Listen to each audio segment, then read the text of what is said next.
Gente querida, você que está acompanhando a leitura comigo em 1 Samuel, hoje nós vamos seguir pelo capítulo 11, mas se você chegou aqui agora, é importante que você veja os vídeos anteriores nos capítulos 8, 9 e 10. Estamos contando uma história, então é importante que você veja os eventos anteriores. Nós percorremos um caminho desde um pedido que o povo faz por um rei, vimos questões relacionadas a esse pedido, até a forma como Deus vai agir em relação a esse pedido. Como que Saul e Samuel vão, né, o caminho deles vai se encontrar, a forma como Deus age para levar Saul para esse lugar de governante, de líder, um lugar que ele não buscou. Nós já vimos isso tudo nos vídeos anteriores, é importante que você dê uma olhadinha lá. Terminamos o capítulo 10 com mais uma etapa desse processo, né, de revelação dessa pessoa que está sendo escolhida como governante. E entramos no capítulo 11 com mais um evento que diz respeito, né, à forma de Deus agir, fala também para a gente a respeito da personalidade de Saul, essa pessoa escolhida para exercer esse governo, essa liderança, pedido de um povo que está perdendo um pouco da sua identidade através do pedido que fez, né? Bom, o capítulo 11 vai começar aí com uma questão com os amonitas. A gente precisa entender essa ocupação. A gente lê Josué, o livro de Josué, e pode ter a falsa impressão de que esse povo entrou na Terra Prometida e saiu ocupando tudo, né? Só que não foi assim. A ocupação não foi total, não foi efetiva e desobedeceu uma regra muito importante dada por Deus. Bom, fato é que agora, que neste momento, que é o momento que interessa pra gente, senão vai ficar tudo muito longo se eu for explicar, né, todas as conjunturas, é preciso que você tenha aí uma leitura bíblica, um conhecimento mínimo da história, né, de Josué, Juízes, para chegar aqui e entender esse momento. O livro de Juízes mostra muito a pressão que esse povo sofre de outros povos que habitavam aquele lugar antes deles, né? Bom, os filisteus, eles estão vindo ali pela costa marítima, lado ocidental. A gente viu no capítulo anterior que eles estão em franca vantagem porque eles chegaram até a região montanhosa. Então, de um lado, do lado ocidental, é isso, do lado oriental, a gente vai ver essa pressão aqui dos amonitas. E aí, essa pressão, eu quero ler uma coisa aqui que o Golden Gay fala no seu livro Teologia Bíblica, a respeito de pressão. Olha só, a intenção da criação de Deus inclui colocar pressão sobre o ser humano para que ele cresça em maturidade. A questão não é de onde surge o sofrimento, mas o que você faz quando ele ocorre. Eles estão debaixo dessa pressão e aí esse domínio e a manifestação desse domínio vai demandar uma coisa muito cruel. Olha só, 11, verso 1. Cerca de um mês depois, Naás, rei de Amon, avançou com seu exército contra a cidade de Jabes de Gileade. Mas os habitantes de Jabes clamaram: faça um tratado conosco e serviremos. Para, né, olha, ok, vocês são mais fortes do que nós vamos nos submeter, vamos entrar em acordo.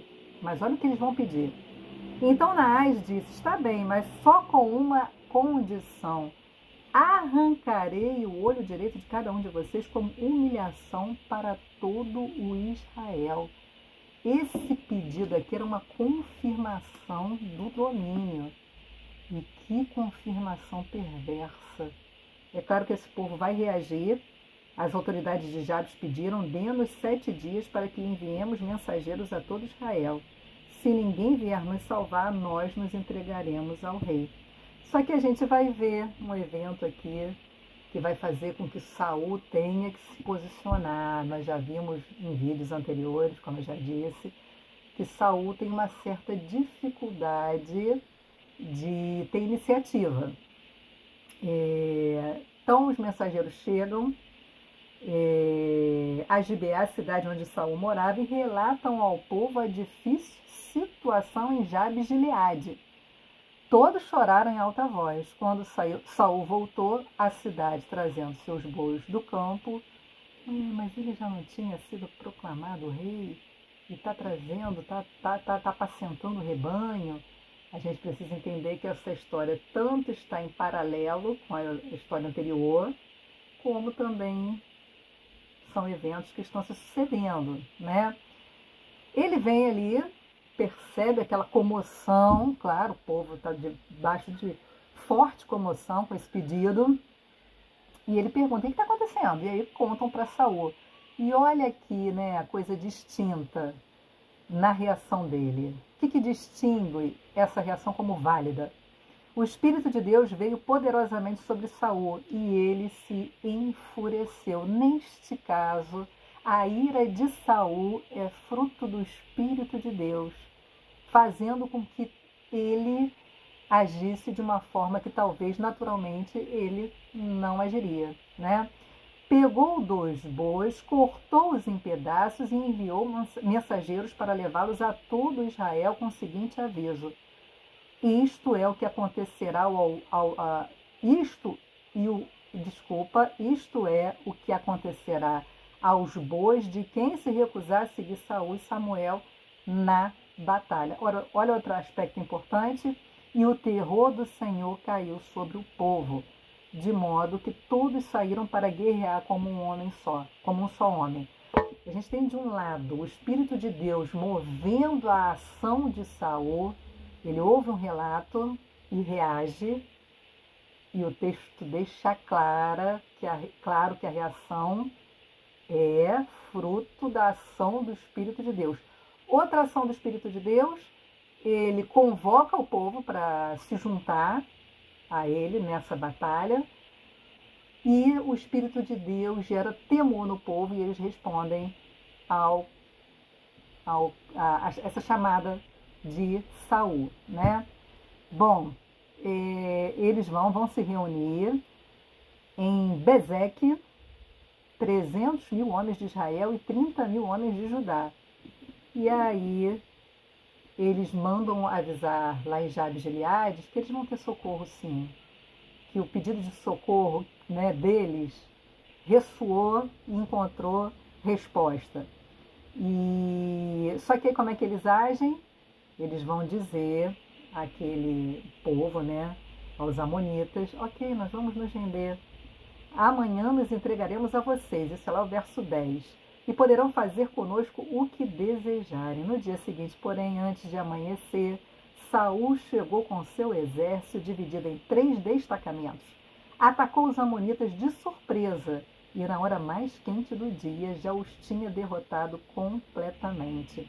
O restante do exército amonita se dispersou de tal modo que não ficaram 2 soldados juntos, que é uma forma de dizer que a derrota foi definitiva, né?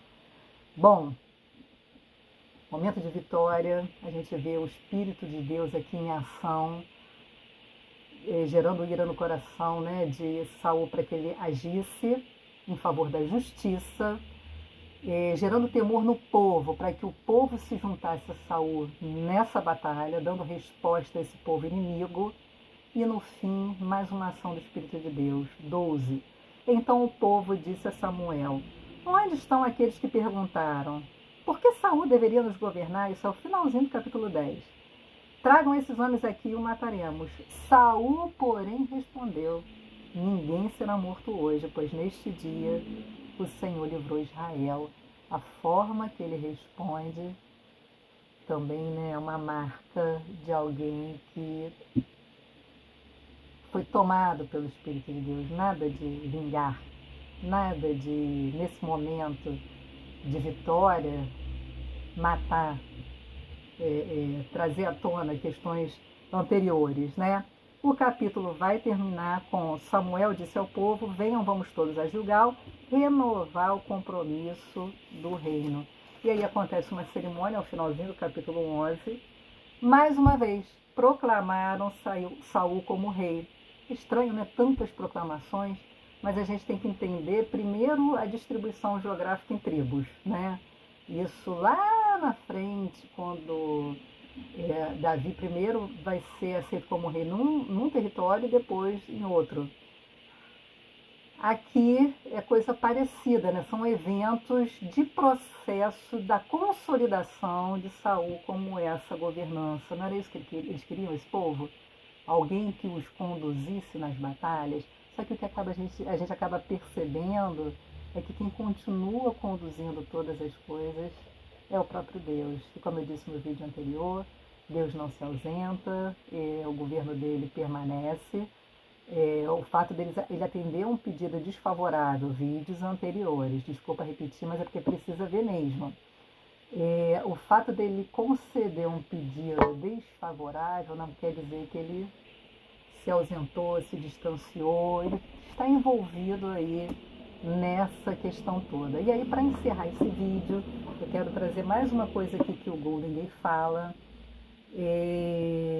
a respeito dessa nossa natureza, né? Porque daqui a pouco a gente sabe que a história de Saul vai mudar. Então o Golden ele vai fazer uma distinção entre o que ele vai chamar de a vida na carne e a vida segundo a carne. A vida na carne, ele vai falar desse aspecto de vulnerabilidade e fragilidade. Ele vai dizer assim, olha, se por um lado há vulnerabilidade e fragilidade nessa vida na carne, é algo no qual podemos nos gloriar, ao contrário da vida segundo a carne, de viver debaixo do domínio do pecado, né? A vida segundo a carne. É nesse contexto de fraqueza da carne que experimentamos o poder do Espírito, o poder da era vindoura. Dessa maneira, a vida humana é uma combinação de fragilidade e força, na medida em que o Espírito, o fôlego divino, é soprado em sua fragilidade. E eu acho que isso exemplifica bem, lança uma luz bem interessante no que aconteceu aqui. A forma como o Espírito vem nesse Saul vulnerável, hesitante, fazendo-o agir num momento importante de consolidação desse processo da sua liderança, mas lembrando a gente a fragilidade que vai se revelar logo adiante, né? Somos vulneráveis e frágeis na carne, que é bem diferente da realidade da vida segundo a carne, mas a gente quer focar na vida na carne, essa natureza frágil e vulnerável, mas que recebe, vou repetir aqui o que ele diz, Espírito, fôlego divino que sopra em nossa fragilidade. Segue aí, gente. Vamos acompanhando essa leitura, que eu acho que pode abençoar você, como tem me abençoado. Eu compartilho aquilo que me abençoa.